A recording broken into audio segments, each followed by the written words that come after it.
Now that we have the legs animated, we're going to go in and do the rough of animating the arms.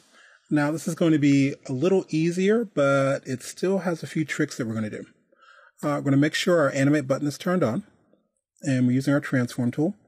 And so the very first frame here, we're going to make sure the arms are the reverse of what the legs are. So the front leg is forward. So I'm going to select the back arm and pull that back a little bit. Maybe not that far.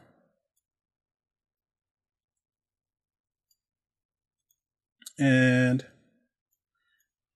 leave the back arm about where it is. And what I want to do next is I'm going to go to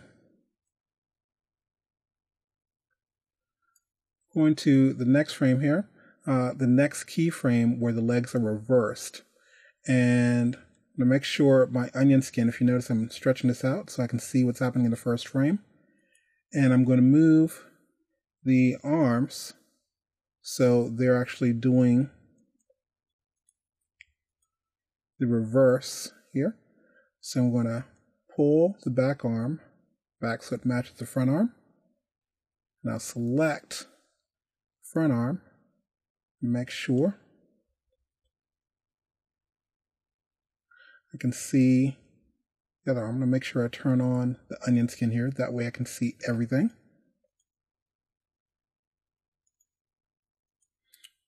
So when you're working with your onion skin, make sure you have all of your layers set up exactly. You can turn on and off individual layers. I had to make sure I turn that on so I can see everything. We'll select the back arm there, make sure it matches what's happening in frame 1. All right, so I have that done. And what I want to do next is I want to make sure that the last keyframe, make sure those arms are doing the exact same thing. So I'm going to expand our peg here. Come down to the upper arm, select it. The keyframe here, I'll simply copy, Command C. Select the very last keyframe and paste, Command V. And find the upper arm, select this keyframe. We'll do Command C. Find the last keyframe on this one here, and we'll do Command V to paste. And so that way we know that this last frame is supposed to be identical to frame 1. And eventually we are going to cut off that frame. We just have the triangle set right now, so we won't go past that when we were playing the loop. So I'm going to play this now. And fair warning, it's going to be incorrect. So we'll simply click play.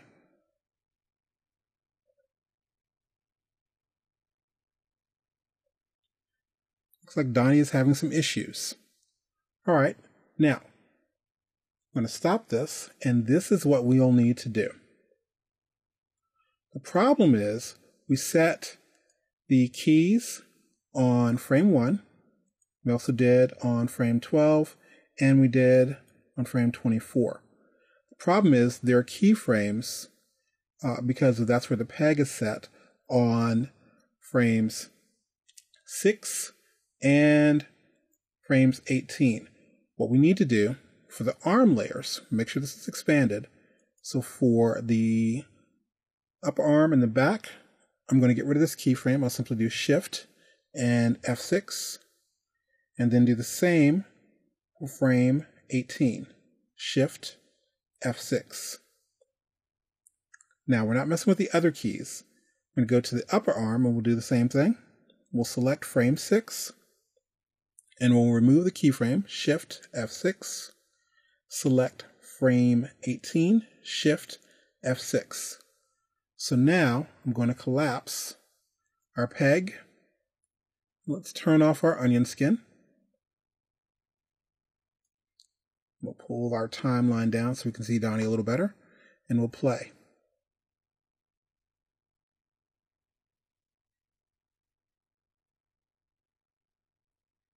And now we have animated the arms. So we have Donnie working a little bit better. We don't have that weird little stutter happening. And the only thing we have left to do is to tweak this a little bit and give Donnie a little more life.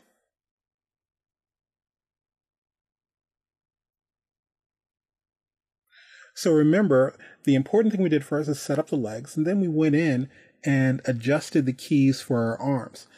Now, usually we'll want to keep keyframes identical throughout the peg, but as you saw with the arm, sometimes you do have to expand and come in and change what's happening on frames just so you can have the walk cycle work correctly.